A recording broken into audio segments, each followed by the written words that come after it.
పొరపాటున చేజారిన తరుణం తిరిగొస్తుందా? ప్రతి పూటొక పుటలా తన పాఠం వివరిస్తుందా?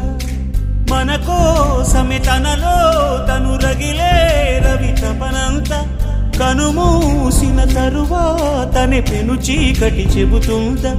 కడతేరని పయనాలెన్ని, పడదోసిన ప్రణయాలెన్ని అని తిరగే ఛాయా చరిత పుటలు, వెను చూడక ఉరికే కథలు, తమ ముందు తరాలకు స్మృతుల చితులు అందించాలా ప్రేమికులు.